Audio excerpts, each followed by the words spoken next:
Growing up in a small Florida town, I never imagined my life would take so many twists and turns. My childhood was typical, filled with neighborhood play and homework. Fascinated by airplanes, I joined the Marines right after high school. My time as an avionics technician at El Toro Marine Corps Air Station in California was both challenging and rewarding, setting the stage for my future career. After my service, I moved to Pittsburgh for college and pursued a degree in software engineering. There, I met Kay on a blind date. Her bright smile and caring nature captivated me. Kay, a nurse with a compassionate heart, and I quickly fell in love, married, and had 2 sons, John and Robert. Today was the first day of our Southern California vacation. We had just returned from Knott's Berry Farm, a place I fondly remembered from my Marine days. The day was filled with laughter, and we chose to unwind by the pool. Life seemed perfect. Kay and I had fulfilling careers, a beautiful home, 2 cars, and our wonderful sons. Despite the ups and downs in our marriage, we always managed to navigate through our problems. I felt incredibly fortunate, not realizing this would be our last weekend together as a family. Let me introduce myself. I'm Shane McKnighton, 39, a lead software developer at an aerospace firm specializing in avionics for military and commercial aircraft. After serving 4 years as an avionics technician, I joined the firm 13 years ago. I met Kay shortly after moving to Pittsburgh. She's 3 years younger, a nurse at a large medical clinic.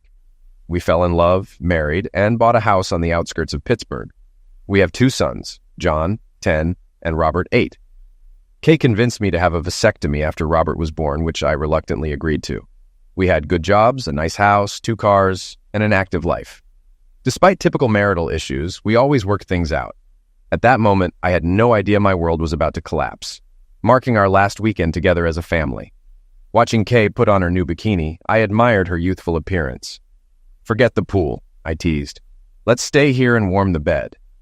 She laughed, playfully slapped my arm, and sent me to check on the boys. Our suite, more like a small apartment, had 2 bedrooms, each with its own bathroom and a kitchenette. The boys slept in one room, and Kay and I in the other. After ensuring the boys were ready, we headed to the pool. I noticed Kay engrossed in her phone. "Find anything?" I asked. She shook her head. "Just updating our relatives.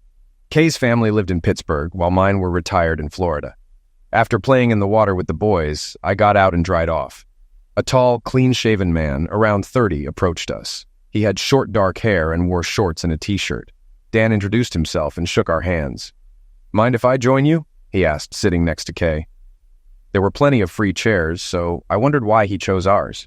Before I sat down, he handed us a business card showing he was an account manager for Acme Medical Supplies, based in Columbus, Ohio, about 3 hours from us.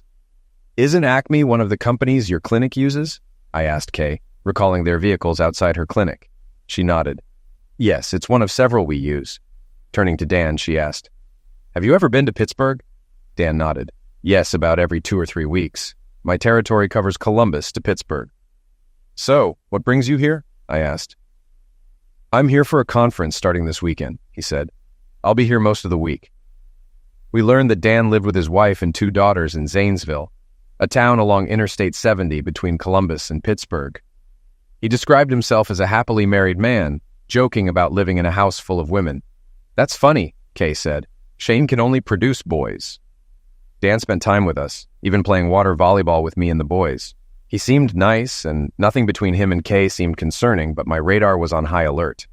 Eventually, we decided it was time for dinner, and Dan said goodbye, hoping to see us again. We enjoyed our evening meal and headed to our room. "Can you believe it?" Kay said in the bedroom. "Maybe Dan will get me the girl I've always wanted." "What?" I said. "Don't even joke about that. Remember, it was your idea for me to get surgery after Robert was born, and I won't tolerate any cheating." "Oh, I was just kidding," she said. "I wouldn't do that to you. I love you too much." "I love you too," I replied. "But there's nothing funny about what you're saying." Nothing more was said, but I thought I saw a flash of guilt on her face. Maybe I was reading too much into it. After spending time in the common area, we sent the boys to bed and headed to our room. When I was ready for bed, Kay said she couldn't sleep and asked if I minded her going for a late-night swim. "I don't mind," I replied. "Do you want me to join you?" "No," she said. "Someone has to stay with the boys. I won't be long." "Okay," I said, and she left. Our 3rd-floor room overlooked the pool. I set up my camera on a tripod, loving to take candid shots of Kay. She entered the pool area, swam, then sat on a lounge chair. Soon, Dan arrived, still in shorts and a t-shirt, and they talked. She seemed to glance at our room, but I knew she couldn't see me in the dark. Then she leaned over and kissed him. I tried to zoom in, but they got up and left together, and I lost sight of them. Had she really cheated on me with someone we just met? Her phone was on the dresser, and I considered checking it, but decided against it, not wanting to invade her privacy. I waited, but Kay didn't return. 2 hours later, she came in, smelling different in a way I couldn't pinpoint. "It's about time you came back," I said. "I saw you leave the pool hours ago." "Sorry," she replied. "Dan came down and we talked for a while. Then we went to a restaurant for drinks and lost track of time." She lied, I thought. I know what booze smells like, and she didn't have any on her breath. Suddenly, I felt nauseous. I rushed to the bathroom, locked the door, and threw up. Kay knocked. "Honey, are you okay?" she asked. "I'm nauseous," I said, washing my face and sitting down. Why is she doing this to us? I wondered. Was our whole marriage a sham? Are the boys even mine? I sat there, overwhelmed with thoughts. Kay knocked again. "Do you need a doctor?" "No, I'll be out soon," I replied. After cleaning up, I returned to the bedroom, avoiding her. We lay down, and for the first time, I didn't kiss her goodnight. "I love you," she said quietly. I said nothing. "Good night," she finally said, turning away. I thought I heard her sob, but I didn't care. The next morning, I got up, exhausted from a night of nightmares about Kay and Dan. I said nothing to Kay as I got ready. I had promised the kids a trip to Disneyland, and nothing would make me break that promise. "How are you feeling?" Kay asked as we dressed. "I feel like crap," I growled. "Maybe you should stay here," she suggested. "No," I said. "I promised the boys Disneyland, and I'm not breaking my promise." She recoiled but stayed silent. We went downstairs for breakfast, saying little to each other. Dan joined us at our table, sitting between Kay and me. I thought I saw him smirk, and Kay smiled at him. "So, what's on your agenda?" he asked. "We're going to Disneyland," Kay said. "Mind if I come along?" "What about your convention?" I asked, trying to sound neutral. "Oh, it's just boring seminars," he said. "I've heard it all before." "Well, Dan, I think Shane wanted a family outing," Kay said, looking at me. "That's right," I said. "I promised my family a day at Disneyland."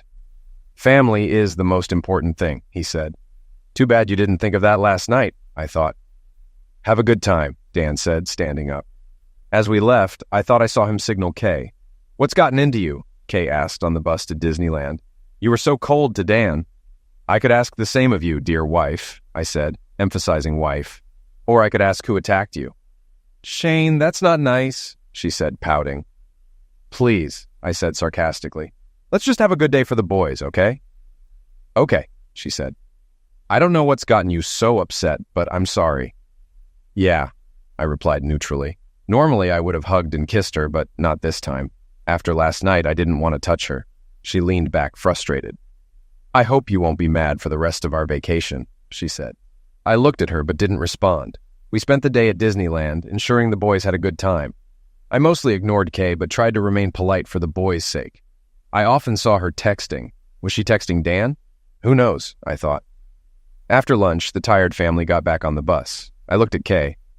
"So, did you have a good day?" I asked. She nodded. "Yeah, but it would have been better if you'd talked to me." "Sorry," I said. "I'm still not feeling well after last night."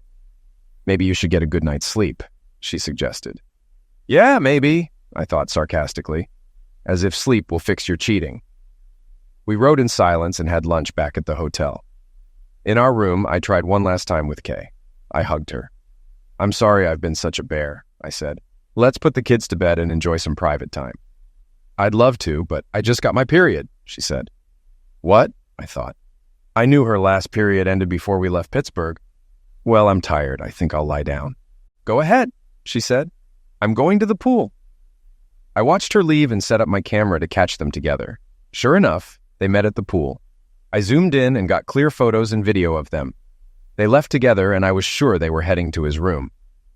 I sat on the bed, wondering what to do. Then I saw her purse and phone on the dresser. I unlocked her phone using our son's birthday. I went through her messages and realized what was happening. She and Dan had been in a serious relationship for a year.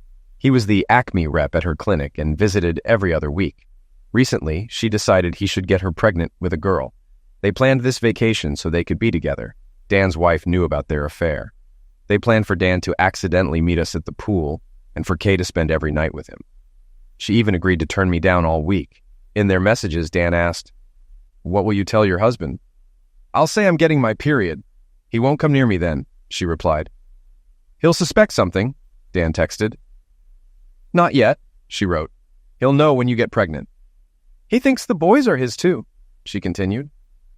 "But they aren't. I took a DNA test. I'll email it to you." "Damn, why stay with him?" he asked. "He's a good provider and great with the kids. I don't have to worry about getting pregnant by him after his vasectomy." "Do you know who the real fathers are?" Dan asked. "Yes," she replied. "An old boyfriend is John's father, and the doctor I used to work for is Robert's." "You're something else," he said. "I hope he never finds out." "He won't," she assured him. "If he divorces me, I'll destroy him financially and keep him away from the boys." "You're cold," he said. "The coldest," she agreed. In the morning, she texted Dan. "He hardly spoke to me." "Maybe he's figured it out," Dan said. "No, he thinks it's something he ate. Are we still on for tonight?" "Yes," he replied. "See you at the pool."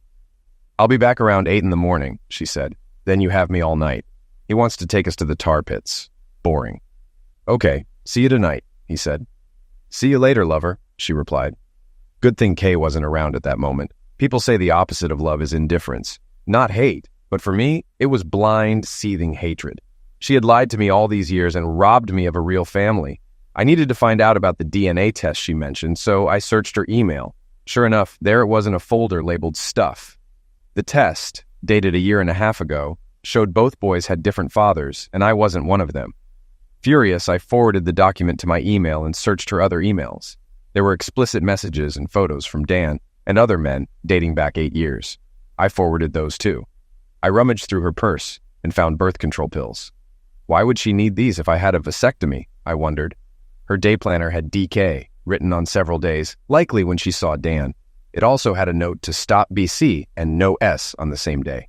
She must have stopped birth control and cut me off to save herself for Dan. I photographed the planner and pills and put everything back. Then I had an idea. At work, we used an app to track all activity on an employee's phone suspected of passing trade secrets. I set up a similar account to monitor Kay's phone. Within minutes, I could access everything from my phone, tablet, or computer. I also installed an app to record her phone conversations and another to track her phone's location. I knew this wouldn't hold up in court, but I felt justified. I decided to get the boys and myself away from Kay. I called the airline and booked a flight to Pittsburgh leaving before midnight. I then called Kay's parents. Her mom, Julie, answered. "Hi, Mom," I said. "I need a big favor." "Sure, Shane. Is everything okay?" "Not really. I'm bringing the kids home tonight. Can they stay with you for a week? I'll explain when I get there." "Of course. Is something wrong between you and Kay?" "I'll explain later. Please don't say anything to Kay." "I promise," she said. I packed my bags quickly, then woke the boys. "Get up, guys. We need to pack and leave now." They looked scared and tired. "What's going on?" asked John. "It's an emergency. We're going home. You'll stay with your grandparents for the week. Now move it." "Where's Mom?" asked Robert. "Isn't she coming?" "No, she's with Dan," said John. I looked at him, surprised. "How do you know that?" I asked. "She's been texting him all day," he said. I remembered seeing her on the phone. "Yeah, come on. We're leaving in a few minutes." I helped them pack and wrote a note for Kay. "Kay, you weren't here when we got up, so I took the kids out for the day. I might be late. See you later." I wondered if Kay would notice I hadn't left any affectionate words, but I didn't care. She'd probably read the note and head straight back to Dan. We grabbed our luggage and checked out. I informed the night manager that my wife was still in the room, but didn't know how long she'd stay.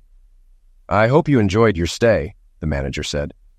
"Yes, thank you," I replied. Outside, we boarded an airport shuttle, and the driver loaded our luggage. At the airport, my new reservation was confirmed, and we went through security. On the plane to Pittsburgh, the boys fell asleep quickly, but I stayed awake, researching Pennsylvania divorce laws. It's a no-fault state, but infidelity can affect proceedings. I would likely pay child support, but the evidence of her infidelity might help. I knew I needed a good lawyer, so I planned to ask Cliff, my father-in-law, for a recommendation. Using an app, I monitored Kay's phone, which had archived all its contents.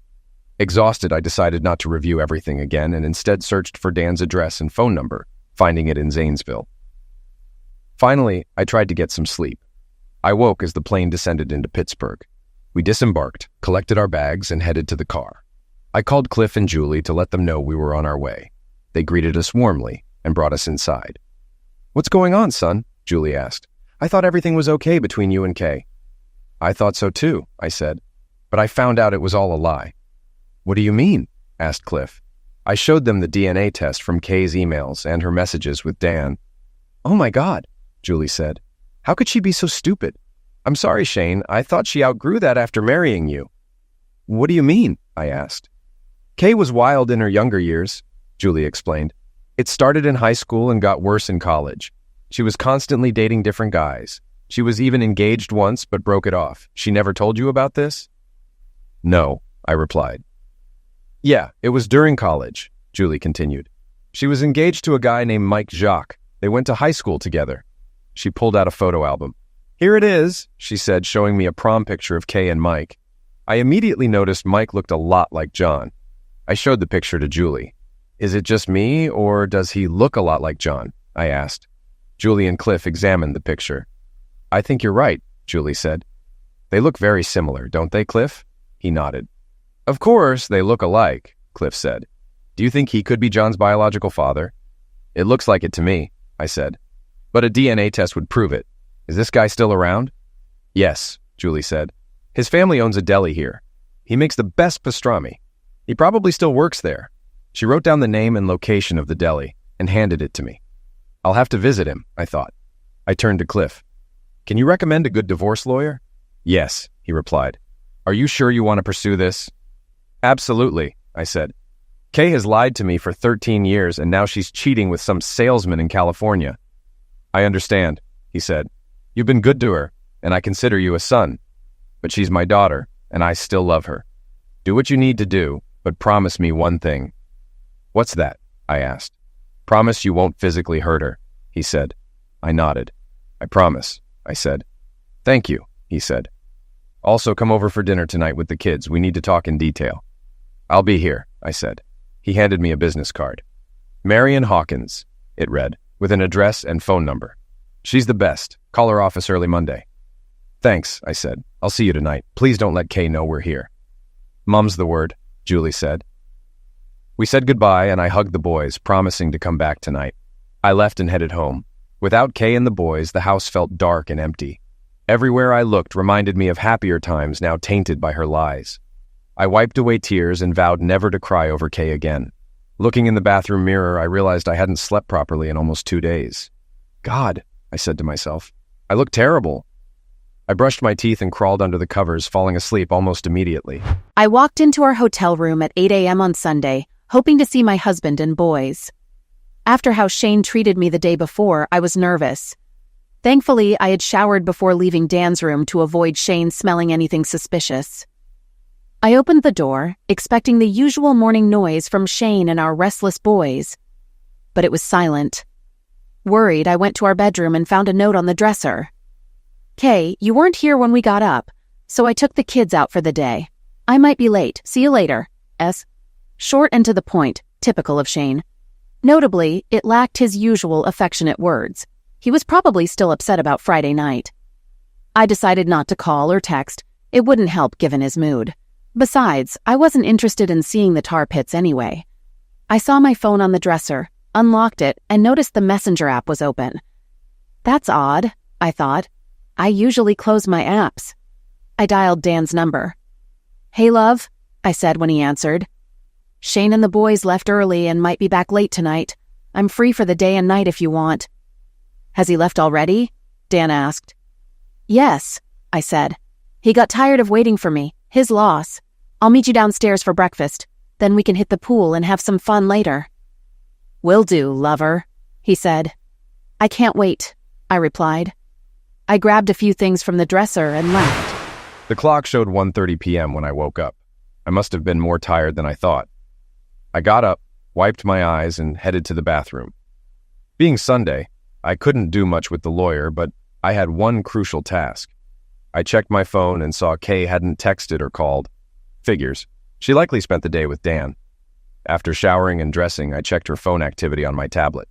She had called a number with a 740 area code, Dan's area. Listening to the call, I realized she planned to spend the day and night with him. Her tracker showed she was still at the hotel. I found the deli where Mike Jacques worked and headed there. Inside, a man behind the counter, wearing a name tag that said Mike, turned around. He'd put on weight since high school, but I recognized him. "Are you Mike Jacques?" I asked. "Depends on who you are," he said, smiling. "If you're a bill collector." "No," I laughed. "I'm Shane McKnight. Nice to meet you." "Nice to meet you," he said. "What can I do for you?" "Do you know Kay Williams?" I asked. "Yeah, I did," he said. "Back in high school and college. I heard she got married." "Yes, to me. 13 years ago," I said. The smile vanished from his face. "Weren't you engaged to her once?" I asked. "Yes," he said. "But I caught her with another man, so I broke it off." "You took her to prom, right?" I asked. "Yes," he replied. "She was pretty wild back then. I hoped she'd settle down, but I guess not." "Did you see her about 11 years ago?" I asked. His face reddened. "Yes," he said quietly. "She wanted to talk, said she wanted to make amends. She asked me to get her pregnant, claiming her husband liked it." "Not exactly," I said. He looked at his wedding band. "I wasn't married yet then," he said. "I met my wife 6 months later." "Did you hear from Kay after that?" I asked. "Yes, she said she had a baby boy named John," he replied. I showed him a picture of John. "Striking resemblance, don't you think?" "Yeah," he said. "What do you want from me?" "Would you testify in court?" I asked. "Tell the judge what you just told me?" "Sure," he said. "She played both of us." "Would you undergo a DNA test to confirm you're John's father?" "Are you coming to me for support?" he asked nervously. "No," I said. "I don't know what the court will decide. I've been raising John for 10 years. He thought for a moment. "Okay," he said. "What do I need to do?" I pulled out a cotton swab. "Just let me take some saliva from your cheek," I said. He opened his mouth and I swabbed his cheek, then put the swab in a marked bag and pocketed it. "There's something else," I said. "What?" he asked. "I'll have a pound of your pastrami, please. I'll pay for it." He grinned widely. "You have good taste. We make the best pastrami in the state." "So I've heard," I said. He handed me a sample, which was the best pastrami I'd ever tasted. "Very tasty," I said. "I'll add a sandwich for you at no extra charge," he said. "Sounds good, Mike," I said. "I haven't had lunch yet." He weighed a pound of meat, bagged it, and made a sandwich, wrapping it in paper. I thanked him and paid for the pastrami. "Shane, you seem professional," he said. "I'm sorry about everything, and I hope it works out for you." "Thanks, Mike," I said. "And thanks for your honesty. I'll see you around." "See ya," he said as I left. I drove home, eating the sandwich. I had another important task. I put the meat in the fridge and finished the sandwich. On my tablet, I checked Kay's phone activity. No new messages. She didn't even care where we were. I went through her emails again and found exchanges with Dr. Winstead, who performed my vasectomy. He asked if she had talked to me about it. "Yes, I have," she answered. "I told him I was having a hard time with Robert, and he agreed." "Good," he replied. "I'll take care of it myself. He won't be able to have kids when I'm done. Why don't you want kids with him?" "Have you looked at him?" "No way," she responded. I couldn't believe what I was reading. She and the doctor conspired to make me infertile while making me believe I was doing it for her. I copied incriminating emails, photos, and videos onto a flash drive for the divorce. I discovered she had affairs with at least 5 other men after Dr. Winstead left the clinic. These happened while I was away for work 3 or 4 times a year. Then she met Dan, and things changed dramatically. Dan and his wife were in a club and wanted Kay and me involved. Kay declined on my behalf, and they kept the affair going. I wondered how I hadn't noticed. How long would this have continued if I hadn't found out? How would I explain this to the boys? I had always told them honesty was best, even if it hurt. One day, I'd have to tell them. Damn her, I thought. Realizing I had to leave soon for dinner with the boys and my in-laws, I showered again, feeling dirty after reading Kay's emails. At home, I rang the doorbell, and Cliff let me in. The boys bustled around me. I love those boys so much and wish I was their biological father. We had dinner and then moved to the family room. "Dad," John said, "are you and Mom getting a divorce?" I nodded. "I'm afraid so, son." "Did I do something?" he asked, tears in his eyes. I pulled him close. "No, son, you haven't done anything. You're both the best sons anyone could wish for." "Then why? Don't you love Mom anymore?" It's hard to explain, I said. Sometimes moms and dads go through things that can't be fixed. But I love you and always will be there for you, okay? I hugged both boys, comforting them, but they knew things would never be the same. Listen, I said, go upstairs and get ready for bed. I need to talk to Grandma and Grandpa. Okay, they said, leaving the room. I spent the next hour telling Cliff and Julie what I knew. I showed them the messages, emails, photos, and videos. They were outraged at their daughter's behavior, but watched the videos anyway. It looks like she's been doing this our entire marriage, I told them. That explains what happened last summer, Julie said. What do you mean? I asked. Last summer, when you were at Edwards for a week, Kay brought the boys over, saying she had a girl's birthday party at her office and might stay late. We didn't see her until Sunday afternoon. I remembered that trip. I had to oversee software testing and was gone for a week. I found emails from that time between Kay, Dan, and Alicia, revealing she spent the weekend with them. I showed the emails to Cliff and Julie. I'm so sorry, son, Cliff said. You deserve better. You've been a wonderful husband and father. Thanks, Dad, I said. I'm sorry to drag you into this, but I can't stay with Kay. I called Marion, he said. She can see you at 7:30 tomorrow morning. Thanks, I said. I'll be there. I'll bring everything, including financial documents. Good. Marion is the best. Just don't do anything stupid. I won't, I promise, I said. What about the biological fathers? He asked. I met Mike today. He's a nice guy and was honest. But I don't know about Dr. Winstead. Yes, he's a cocky guy. I'd like to see you rein him in. I laughed. I'd like that too. Realizing I had a lot to do, I told them, I'd better get going. I'd like to say goodnight to the boys. Good idea, Julie said. I went upstairs, hugged the boys, told them I loved them, and promised to see them soon. I said goodnight to Cliff and Julie and headed home. I gathered all our financial information, printed it out, and put it in a folder along with incriminating emails. I copied pictures and videos onto a flash drive. I checked Kay's phone one last time, saw no activity, and called it a day. I couldn't believe she hadn't texted to check on the boys. The next day, I got up early, saw that Kay still hadn't texted or called, showered, shaved, dressed, and headed to Marion's office. I met her at 7:30. Mr. McKnight, I presume, she said. Please call me Shane, I said. You must be Miss Hawkins. It's Mrs. Hawkins, but you can call me Marion, she said. I see you got your father-in-law's message. I did. He said you were the best. I am, she said. My secretary won't be here for another half hour. Let me get us coffee, and we'll start. Sounds good, I said.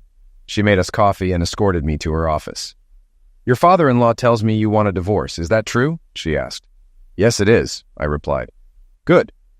Tell me what's going on. I told her everything, showed her the emails, texts, DNA form, and handed her the thumb drive with photos and videos. And you haven't heard from her since you left California? Nothing, I said. Not a text or call. That won't look good in court. You've identified the biological fathers. Yes, I said, mentioning my meeting with Mike. I see.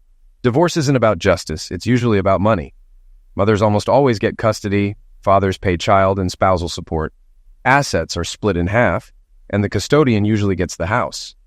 Pennsylvania is a no-fault state, but infidelity can be grounds for divorce. Is that what you want? Yes, I said. We'll need to prove it to a judge, but you have a strong case. We can ask that spousal support not be awarded, but you might still pay alimony depending on many factors. Even if I'm not the biological father? I asked. You raised the children for 10 years, she said. But we still have options. You said Junior's father is Dr. Robert Winstead. Yes, I replied, realizing my youngest son was named after his real father. He's the one who gave you the vasectomy? Marion asked. Yes, I confirmed. Is that significant? Probably, she said thoughtfully. I'll work on that. Meanwhile, I'll draft a petition for her to get physical custody, but you'll have joint custody. That's likely what the court will decide. I'll also ask for minimal child support and no spousal support. We'll offer her the option to buy out your half of the house. The court might order counseling. Are you interested? No, I said. She lied from the start and took away my chance for a family. Nothing will make me reconcile. I understand, she said. But the judge might still order it, just be aware. I nodded. What about DNA testing? I asked. We have your wife's test results, but additional testing could be helpful. Go ahead if you want. We discussed more, and she gave me a list of steps to protect myself financially. Then she asked, When do you want the papers served? As soon as possible, I said. You said the hotel room in California is booked through Friday? Yes, but she can return any time. She probably doesn't know I've left. Good. We'll serve her at the airport. If she comes back early, call me. If I don't answer, leave a message. Meanwhile, don't do anything rash. Stay strong for your boys. Thank you, I said. Is there anything else? Not now, but contact me if you hear from her. I will, I said. How much do I owe you? I blushed at the amount, but knew it was necessary. I wrote a check, handed it to her, and left feeling a bit better. I still hated Kay, but at least I was taking action. On the way home, I went to the bank and followed Marion's advice. I withdrew half the money and opened a new account in my name, then paid off and closed the joint credit cards and ordered one for myself. Kay had her own card, which I also paid from our joint account. By the time I got home, it was almost 11 a.m., 8 o'clock California time, and I figured if Kay was going to call, it would be soon. At 8 a.m. Monday, I entered our hotel room, unsure of what I'd find. I hadn't heard from Shane yesterday, and I was worried about the boys. I knew they were safe with him, but it would have been nice to hear something. I unlocked the door, but the room was eerily quiet. Where were they? I called out, but no one answered. The boys' beds were made, and their clothes and toys were gone. I ran to our room and saw that Shane's stuff was gone too. The note he left Saturday was still on the dresser, untouched. I realized he knew everything. I called him. Hi, Shane said. Honey, it's me. Where are you? Are the boys okay? What's going on? Like you care, he said angrily. Of course I care. I love you and miss you. Huh. Is that why you waited 36 hours to contact me? Too busy with Dan to notice we weren't there? What are you talking about? I knew the boys were safe with you and you hate using your phone. Nonsense. You knew I'd be gone, so you spent the day and night with your buddy. Don't lie to me. I know everything. What do you mean everything? I asked, nervous. I found the DNA test. The boys aren't mine. I know who their fathers are, and I know you schemed to keep me from having children. You lied our entire marriage. Even this vacation was an excuse to be with Dan. Shane, it's not what you think, I said, trying to deflect. You don't have to tell me that. You schemed to deprive me of my family. It's over. We're done. I've already seen a lawyer about a divorce. Divorce? No, please, Shane, I don't want a divorce. I don't care what you want anymore.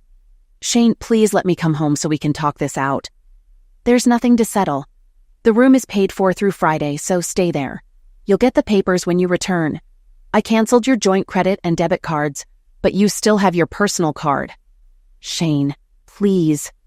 I started, but he hung up. I stared at the phone, contemplating whether to call back, but decided against it. The more I thought about what he said, the angrier I got. Yes, I had cheated many times. I was wild and thought marriage would change that. I stayed faithful for the first 2 years, but then I let my ex-fiancé Mike get me pregnant. I never really wanted kids with Shane. He wasn't ugly, but he wasn't Brad Pitt either. I kept my affairs secret, waiting until Shane was away on business trips. After John was born, I had more lovers, and I made sure Shane didn't find out. I had an affair with Dr. Winstead, who got me pregnant with Robert. I named Robert after his real father, who wanted nothing to do with him. Dr. Winstead suggested Shane get a vasectomy, and I convinced Shane to do it. He believed my lie and agreed. After Robert was born, I continued dating other men discreetly. As long as Shane remained in the dark, I thought everything would be okay. Somewhere along the way, I met Mac. It's not his real name, but everyone calls him that. We slept together a few times, and then he made me a very lucrative offer. Everything we did was for cash, and I managed to save a good amount. I decided to keep it as a backup in case Shane ever left me. Some of what I did for Mac was illegal, but he assured me everything would be fine if I stayed calm.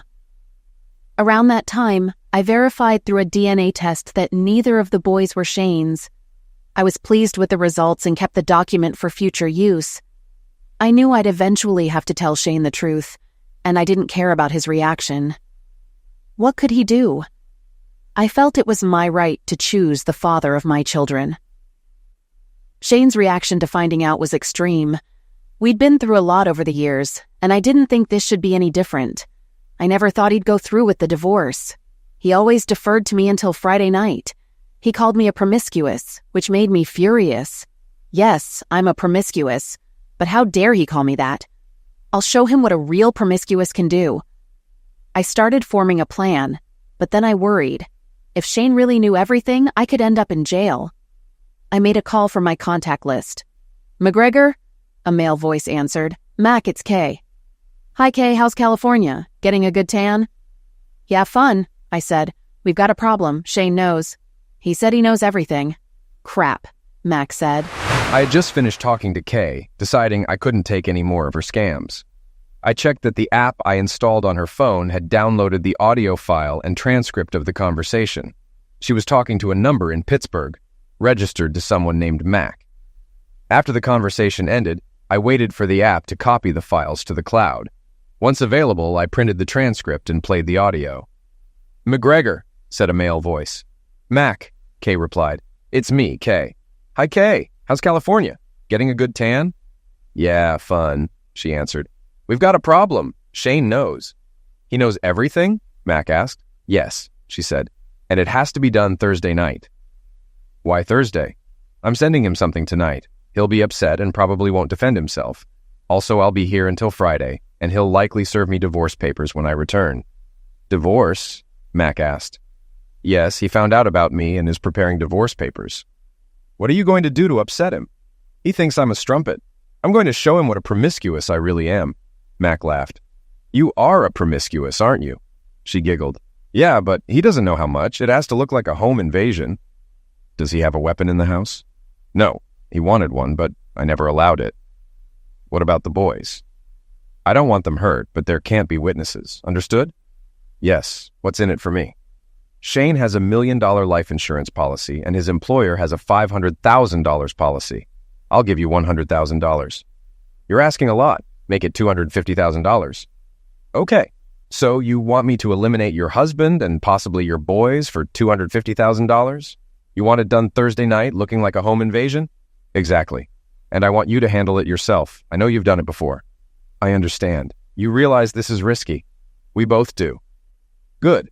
But I want to celebrate when you get back. She giggled. Sure, we can celebrate D-Day together. D-Day? Yes, the day Shane dies. They laughed. I've got to go. I won't call until I get back. Don't worry, I'll act like a distraught widow. Okay, I'll text you when it's ready. I can't wait. Talk later. Bye, he said, ending the call. I sat there stunned. Kay had promised $250,000 to have me and possibly the boys eliminated on Thursday. Why? And who is this McGregor guy? Is he a cop? What are they hiding? I sent the audio file and transcript to Marion's email and called her. She answered on the second ring. Marion Hawkins, she said. Marion, this is Shane McKnight. I sent you files. Kay and a guy named McGregor plotted to eliminate me and the boys this Thursday. What? She asked, shocked. Are you sure? Yes, I sent the audio and transcript. How did you get them? Never mind. Explain later. I'm heading to the office. I'll clear my calendar, call the DA and my private investigator. On my way, I said, grabbing my tablet, laptop, and transcript printout. I headed to Marion's office. 2 men were reviewing the transcript with her. Marion introduced them as Bill Rollins, her private investigator, and Ryan Jacobs, an assistant DA. How did you get this? Ryan asked.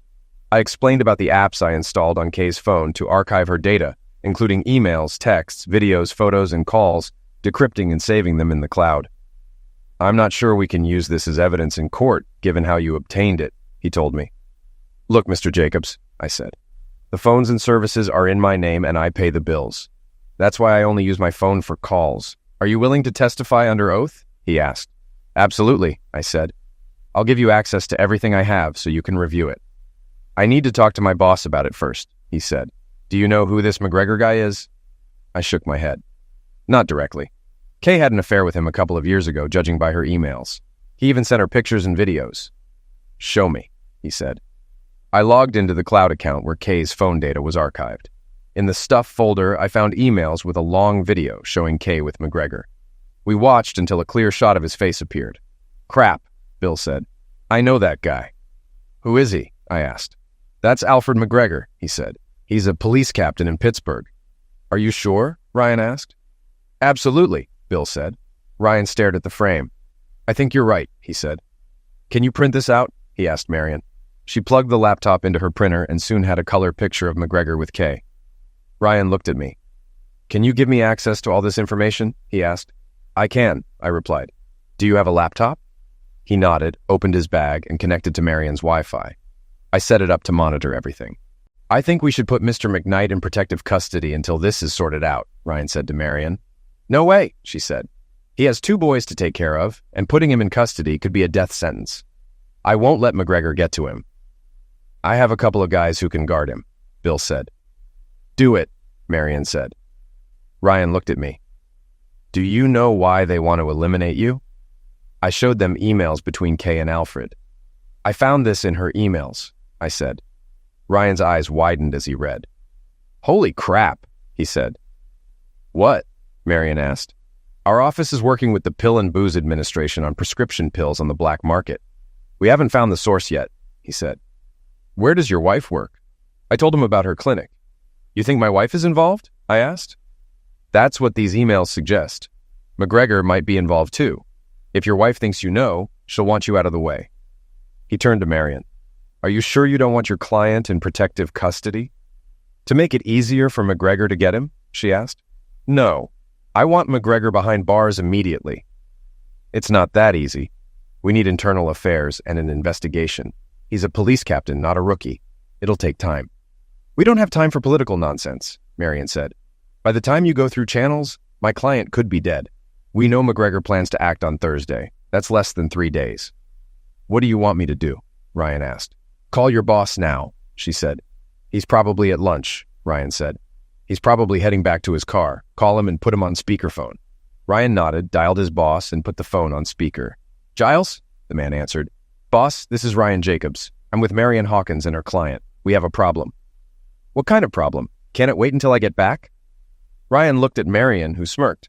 "Not exactly," Marion said. "We have evidence a police captain is involved in a liquidation for hire and pill distribution scheme." "Who is this captain?" Giles asked. "McGregor," Ryan said. "Al McGregor? No way. He's a top officer. I can't believe it." "We have compelling evidence," Ryan said. "What kind?" "A recorded phone conversation and incriminating emails," Ryan said. "Crap," Giles said. "We don't have time for politics. Marion, the liquidation is planned for Thursday night and involves children." "Crap," Giles repeated. "You already said that," Marion said. "What are you going to do?" "Fine. Ryan, let Jenkins cover your work for a few days. Focus on this and bring me a solid case in 48 hours. Can you do that?" "I can do it," Ryan said. "Keep this to yourself," Giles said. "I'll inform the chief and alert IA. If there's substance to this, we'll act quickly. Does that satisfy you, counselor?" "For now," Marion said. "But if anything happens to my client or his kids, I'll make sure you regret it and your re-election will be in jeopardy." "Don't worry, Marion," Giles said. "I'll do my job." "I hope so," she said. "I really hope so." Ryan gathered his gear. "I'd better get started. We need a warrant for your wife's arrest. She's due back Friday?" I nodded. "Good. I'll arrange for the locals to pick her up." "Can I have your number for more information?" he asked. I wrote down my number and address and handed it to him. He thanked me and pocketed the paper. "We'll also need to search your house. I'll get a warrant and call you when we're ready." "Understood," I said. He nodded, shook my hand, and left. Marion spoke after Ryan left. "This changes your divorce case." "Obviously," I said, then apologized for my tone. "I'm just really pissed off." "It's okay, Shane. I'd be pissed too. Do you want custody in the house?" "Yes," I said. "She won't be able to pay child support in jail." "Agreed. We'll figure it out. Go take care of your kids." "I will," I said. Bill returned and asked, "Do you have a security system?" "Yes," I said. "What about security bars on the windows?" "No," I said. "I never wanted them. I understand, but you should get them, and armored doors now. I know a contractor who can install them. You can remove them later." "Okay," I agreed. It might slow McGregor down. "I'll assign someone to patrol outside your house and another inside," Bill said. "Thanks. Also send people to check out McGregor's place. He'd recognize me." "Got it," Bill said. "Live your life as usual, but be extra observant." "Thanks, I will," I said. Marion added, "Let me know immediately if you hear from Kay or McGregor." "I will," I promised. Before heading home, I visited Cliff and Julie's house for dinner and to see the boys. Julie had lasagna ready. Cliff and I talked while I ate. "What's the word, Shane?" he asked. I told him about the threat. He shook his head at the phone conversation between Kay and McGregor. "Well, the boys are safe here. Do you have a weapon?" he inquired. "No," I answered. "Kay wouldn't let me buy one." "Nonsense," he said, and returned with a 12-gauge rifle. "Do you know how to use this?" "I was in the Marines. My dad has a similar rifle," I replied. "Good," Cliff said. "It's loaded with rock salt. Not lethal, but it'll sting. Take it and use it if needed." "Thanks," I said. "Anytime." "Look, I'm sorry about all this," Cliff said apologetically. "It's not your fault," I told him. "You didn't make her do it. I just don't know how to explain it to the boys." "Explain what, Dad?" John asked from the doorway. I gestured for him to come over and hugged him tightly. "John, I've never lied to you, and I won't start now. You may hear bad things about your mother soon," I said gently. "She cheated on you, didn't she?" he asked. I nodded, struggling with how to tell young children their mother is a cheater. "Yes, son, she cheated," I confirmed. "I hate her," he cried. "No, son, don't say that. She's done bad things and she'll pay for them, but she's still your mother," I advised. "But you hate her. I can tell," he accused. Damn, I thought, how do you explain that to a 10-year-old? The truth was, he was right. At that moment, I hated her with every fiber of my being. "It's different, son," I told him. "What your mother did was meant to hurt me." "But if she hurt you, didn't she hurt Robbie and me too?" he asked, and he was right. "She's hurting all of us," I said. "She doesn't fully realize it yet, but she will in time." John wrapped his arms around me and cried. "I love you, son," I said. "I love you too, Daddy," he replied. I held him for a long time. Then my phone buzzed. It was Ryan. "We're ready to search your house, Mr. McKnight," he said. "Thanks, Ryan. I'm on my way," I replied. I explained to John that I had to go home. Robert had come into the room by then, so I hugged both boys, kissed them goodbye, and shook Cliff's hand. Julie hugged me at the door, and I promised to update them soon. I left with the rifle. When I got home, Bill's contractors were finishing the security bars and armored doors. The foreman handed me the keys, and I signed the paperwork and paid with my credit card. The iron bars looked better than I expected, but I wasn't sure I wanted to keep them permanently. I walked into the house, unloaded the rifle, and set it in the home office. I placed the shell casings in the desk drawer and kept the barrel open. Soon after, Ryan and a few officers arrived. One introduced himself as a DEA agent. Ryan showed me a search warrant, and they began searching, carefully returning everything to its place. After an hour, someone called from upstairs. "Found something, boss," an officer said. I followed Ryan to the craft and sewing room. The closet door was open, revealing a hidden cutout with 2 large metal boxes. Ryan looked at me. "Did you know about this?" he asked. "No, I stay out of this room out of respect for Kay," I said. Ryan put on gloves and opened the first box, which contained pill bottles and sachets labeled Acme Medical. "Isn't that where your wife's boyfriend works?" Ryan asked. "Yes," I replied. The DEA agent examined the pills. "These appear to be Schedule II controlled pills. We'll need to verify, but it looks like several types are here. We need to visit that clinic," Ryan agreed. Opening the second box, they found several wads of $100 bills. "Looks like your wife has been very busy," Ryan said. "I'd estimate about $120,000 here." I was shocked. Inside the box was an envelope with a bank statement showing another one, $5,000 in a savings account, with regular deposits over the last year and a half, carefully kept below $1,000. "She's been structuring her deposits, did you know?" "No idea," I said. Ryan handed the boxes to a technician for fingerprint checks. He found Kay's laptop on her desk. "We'll need to confiscate this," he said. I nodded. He also found several folders of papers in a drawer and a mailbox key, which he bagged as evidence. After searching more, Ryan spoke to me privately. "Shane, we'll need to designate this room as a crime scene. We'll seal the door when we're done, and no one can enter until we're finished." "Do what you need to do," I said. "This could become a federal case if her boyfriend was transporting pills across state lines. The FBI might get involved." "What about McGregor?" I asked. "If we find his fingerprints, we'll have a strong case. Stay out of trouble and let us know if anything happens." "I will," I said. A couple of hours later, everyone except Bill and one investigator left, carrying boxes of Kay's stuff. Bill then said, "My guy saw McGregor at a mail store. He pulled out a bag and put what looked like a paper lunch bag in a mailbox. 10 minutes later, someone else picked up the bag. We have pictures. The box is registered to McGregor." "Did you tell Ryan?" I asked. Yes, just before he left. Why would a respected police officer do that? I asked. I have a hunch, but I need to investigate further, he said. Then he introduced the other man. Shane, this is Peter Green. He'll stay with you tonight and accompany you everywhere. Another man will keep an eye on things outside. I shook Peter's hand. Peter is a former Navy SEAL. If anything happens, follow his lead. Got it? Got it, I said. Good, Bill said. Have a good evening, and call me if anything happens. We said goodbye, and I invited Peter to sit. I made coffee and ordered pizza. We spent the evening eating, watching TV, and swapping stories. Peter turned out to be a nice guy. Around 9 p.m., I checked Kay's phone activity and found none. I grabbed my loaded rifle and went to bed, making sure Peter was set for the night. I woke up at 4:15 a.m. Tuesday to an email alert. It was from Daniel's address with a video attachment. I watched the video, showing Kay with multiple men. In the video, she looked into the camera and said, "What do you think of your strumpet wife now, creep? My partner Max will eliminate you by Friday. Enjoy it while you can. I'll take your insurance money and live how I want. Screw you and your stupid family vacation." She laughed and raised both middle fingers. Shocked, I sent the video to Marion and called her. She answered on the first ring. "Good morning, Shane," she said, sounding sleepy. "Is everything okay?" "No," I said. "I just got a video from Kay admitting to conspiring to eliminate me." "What?" Marion asked, shocked. "Yeah, it's shocking," I confirmed. "Come to my office at 7:30, she said. "I'll be there," I replied. I couldn't go back to sleep, so I showered, shaved, and got dressed.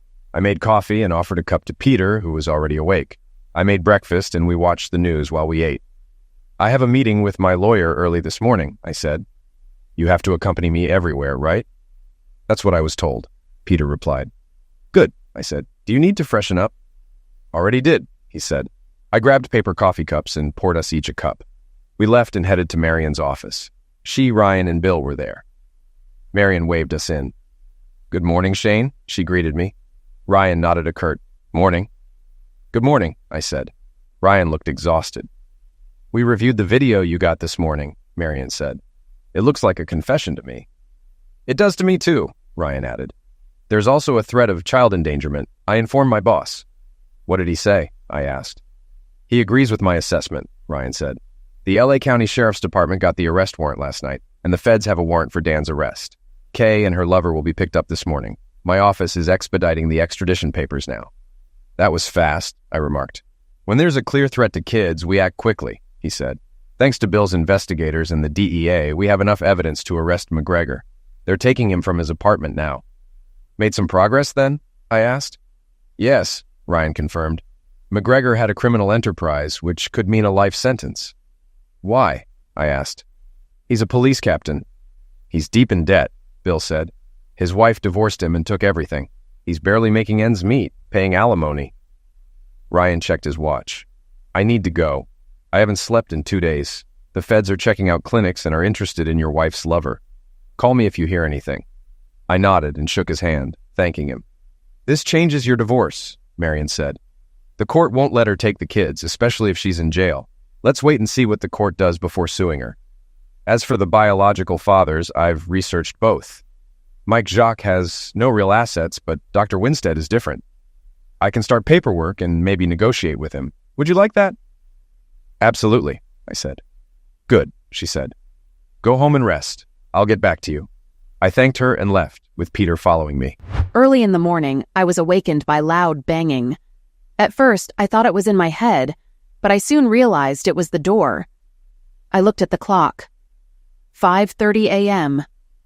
Who would be banging on the door so early? I woke Dan, who threw on a robe and staggered to the door. "Police? Open up," I heard. That answered my question, but why were they here so early? As soon as Dan opened the door, several large officers entered, 2 of whom threw Dan against the wall and handcuffed him. 2 officers approached me in bed. One looked down at me. "Are you Kay McKnight?" one asked. "Yes," I replied, still groggy. "Get up. You're under arrest," he said. "Arrested? For what?" "For conspiracy to commit liquidation and violating federal laws regarding the illegal sale of controlled substances. Now, get up." "I'm not dressed. Can I at least get dressed?" The officer pointed to 2 female officers who pulled something decent from the closet. The male officers turned away as the women handed me jeans, socks, underwear, and a t-shirt. I dressed quickly, and they handcuffed me after reading my Miranda rights. Dan was already gone. "What about my phone?" I asked.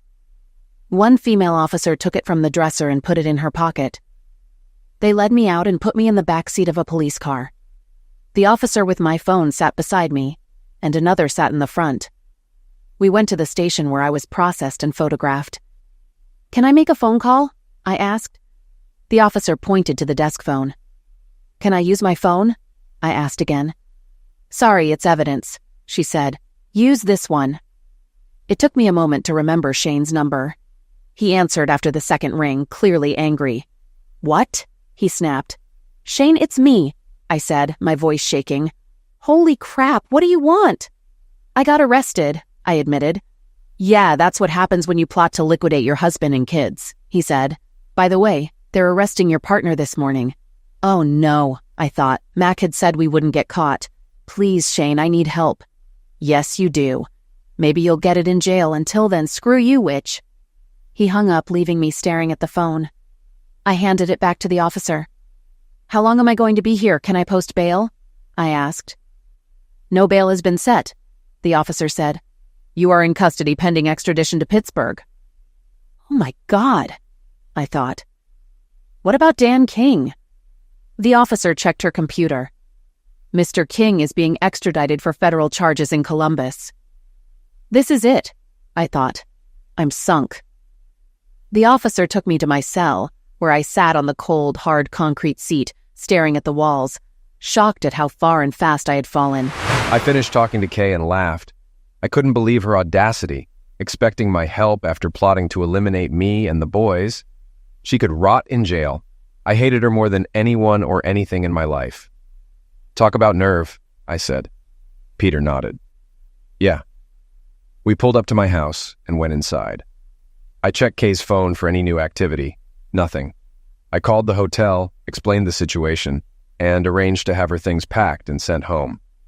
Then we sat in the living room, and I turned on the TV. Peter's phone rang, and he left the room for a few minutes. "Turn on the news," he said when he returned. I switched to the local news channel. A reporter stood outside an apartment building. Captain Alfred McGregor, a highly decorated police officer, was shot and eliminated early this morning during an arrest related to a conspiracy to sell stolen prescription pills, the reporter said. Details are limited, but the police chief will hold a press conference later today. My phone rang. It was Bill. "Did you see the news?" he asked. "Saw it. What happened?" McGregor opened the door and started shooting. The officers returned fire and took him down. "So I'm safe now. Let's be cautious. I'd like Peter to stay with you for the week. I don't think McGregor had anyone else after you, but better safe than sorry." "Sounds good to me. Have a good day. I'll talk to you later." "Thanks," I said, ending the call. I looked at Peter. "Looks like you're staying here for the week. Need anything?" "No, I'm good," he said. I sighed in relief. Later that day, Peter and I went to see the boys. After dinner, I told them about the day's events. "So, is Mom going to jail?" John asked. "Looks like it, son. Probably for a long time." He got quiet. I knew being a single parent with their mother in prison would be tough, but I was grateful for supportive relatives. The rest of the week passed quickly. On Wednesday, Marion informed me that Kay had been returned to Pittsburgh and her court hearing was set for Thursday. I made sure to be at the courthouse. I watched as Kay, in an orange jumpsuit and shackles, was led in. The judge ordered her detention without bail. She sobbed as she was let out. Her attorney asked if I could bring the boys to visit her. I told him they didn't want to see her. Marion said the divorce papers were ready and asked if I wanted to be present when they were served. I agreed and met the bailiff at the jail. Kay was brought to the visiting area, still shackled. She looked up at me and smiled weakly. I just stared at her. The bailiff approached and asked if she was Kay McKnight. "I am," she replied. He handed her the papers and stepped back. She began sobbing as she read them. Normally I would have comforted her, but not now. I stepped forward and held out a pen. "Sign the goddamn papers, witch," I said. "Don't I get anything?" she asked, tears in her eyes. "Not a chance. You won't need anything where you're going." "Can I at least see the boys?" "They don't want to see you. To us, you're dead. And speaking of dead, your partner was eliminated during the arrest." "I heard. Please, Shane, forgive me. No. I loved you for over 13 years, and you repaid me with lies, cheating, and denying me children of my own. I will never forgive you. Now sign the divorce papers." Sobbing, she picked up the pen and signed the papers. When she finished, I handed them to the bailiff. "Thank you," he said. "I'll return these to Mrs. Hawkins, and she'll file them with the court." I watched him leave, then turned back to Kay. "I just want to know one thing, Kay." "What?" she asked. "Why? Why did you do it?" She shrugged. "I don't know, because I wanted to. And I could, I guess. And look where that got you. You're in serious trouble, but it's not my problem anymore." I glanced around the gloomy room. "You know, I have a feeling you're going to die behind walls like these. And you know what?" "No, Shane," she said, tears welling up. "I can't wait to piss on your grave when you do," I replied, echoing her earlier words. She started sobbing, but I didn't care. "One last thing from me and the boys," I added. "What?" she asked, looking more wistful than ever. I raised both middle fingers. "Screw you, witch," I said, turning away. I heard her sobbing uncontrollably as I walked out. Too bad, I thought. Kay's liquidation for hire trial went quickly, given the boys were also targets. She was sentenced to 25 years to life. The federal pill investigation dragged on for months, resulting in an additional life sentence. Dan was also sentenced to life. My boys and I moved on. They never wanted to visit their mother, so I respected their wishes. Cliff and Julie visited their daughter monthly. It took time to adjust to being a single parent, but Cliff and Julie helped a lot. Julie urged me to find a nice girl, but I wasn't ready. After what Kay had done, I wasn't sure I could trust or love again. However, a couple of weeks after Kay signed the divorce papers, I had a vasectomy reversal, even though the doctor said it might take a while before I could father children. A few weeks later, Marion contacted me with something important. "What?" I asked. "Come by my office," she said. When I arrived, she pulled out a bottle of champagne and poured 2 glasses. She handed me one along with an envelope. "Open it," she said. I opened the envelope and found a check for $5 million, signed by Dr. Winstead. Shocked, I asked, "How did you manage that?"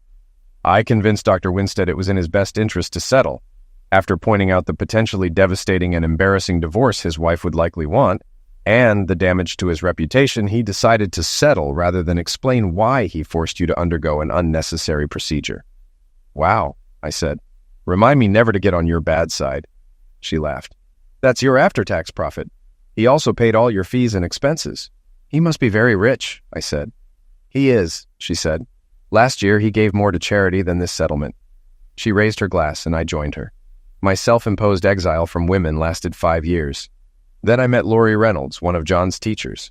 Like me, she was a single parent, also divorced and wary of relationships. We dated for a year before I proposed. She said yes, and a few months later we married. About a year after that, she gave birth to our daughter, Sarah Jane, named after our mothers.